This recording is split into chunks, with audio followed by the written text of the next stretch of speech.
time now for our rants and raves of the week, starting with Jon Keller.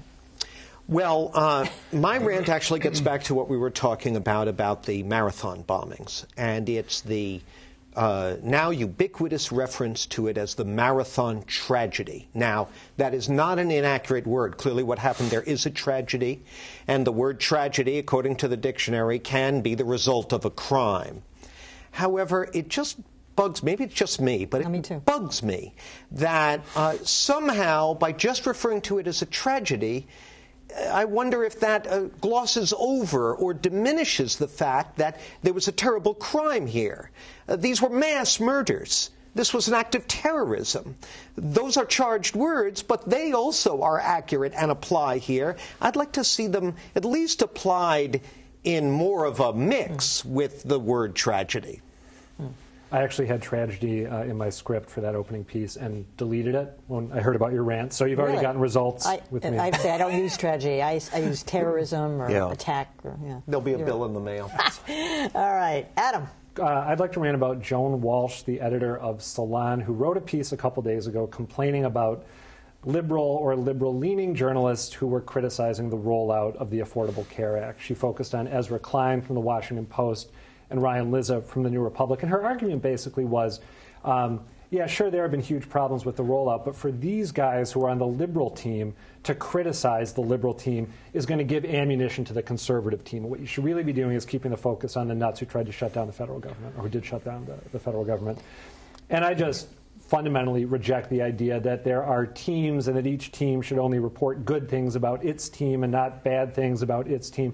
I think it's offensive, and I can't believe that, I know Salon is definitely a liberal publication, but I can't believe someone who edits a publication that's that prominent would make that argument. Well, she is not a journalist. Well, she just defined the difference. I mean, when it comes to opinion journalists, there are partisans and there are people who are ideological. She's partisan. Yeah. The people she was criticizing are ideologically liberal, but they're not partisan. That's a good way to put it. But when you say she's not a journalist? Well, when I think of journalism, I think of certain standards, like what Adam was just, she's an advocate. Yeah. She's a polemicist. That's fine. But I don't know that the word journalist applies to her. All right. Good enough. Right. Roy.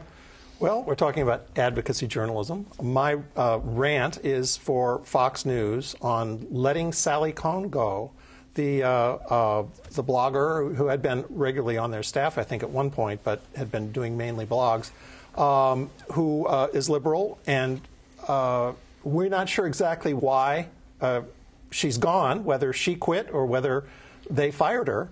But she's gone, and apparently this is all related to what happened a couple of weeks ago. Well, actually, just this week, most recent case of it, where she did an article about the Affordable Health Care Act, and that she said it had been good for her and good for her family. And she, of course, was not employed as such. She was a blogger. So she was actually somebody who had to go to the exchanges. And while she had a number of problems with it, her report was that it did well for her. And suddenly she's gone from the network, and that may well have something to do with it. Really? That's bizarre. Move over Joanne Walsh. You got company at Fox. There you go. Who's that? Joan Walsh, the Salon. I thought it was Joanne. Okay. Complaining Joan. about, I believe it's Joan. Joan, okay. Never mind. All right, whatever. I have a rave for a liberal activist named Tom Matzzie, who was on an Acela train, found himself sitting fairly near former CIA Director Michael Hayden, who was loudly giving a background interview on his cell phone to a journalist. And he was talking about President Obama's BlackBerry. He was making disparaging remarks about the Obama White House, at least according to Matzzie. And Matzzie starts live tweeting the whole thing, which I thought was just great. And I also have a rave for Michael Hayden, because when he found out what was going on, he took it in reasonably good humor and posed for a picture with Matzzie before they got off the train. You're leaving out the middle part of that story. Somebody overheard Matzzie retweeting it. Yeah. And called, like, national security or something. Yeah, shut up. They call him Hayden, whatever his name is, and he's, oh my God, everything's public. That's right. Matzzie started tweeting that, gee, suddenly he's gone very quiet. Yeah. This is why I take the quiet car. Yeah. Oh, I agree. No talking on any of the trains. All right. Well, I'm not sure what it is really. I guess it's a rant, but I don't know. It can be both for the Boston Herald, and I feel bad for them.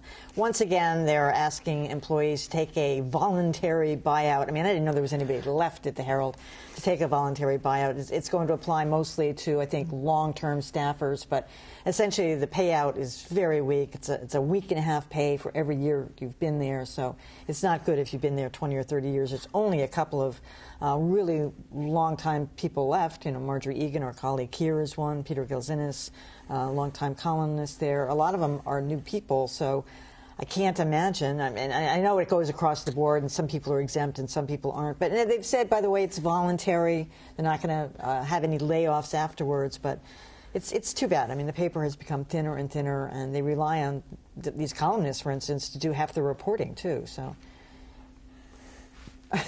what can we say? Yeah, I mean, it may not be voluntary, but if you're a longtime staffer who's offered a deal like this, we saw this with the Globe buyouts of a few years ago.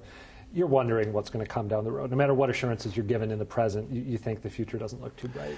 And, certainly there are, to coin a phrase, unheralded people at the Herald who've been there for a long time doing various back shop operations and the like.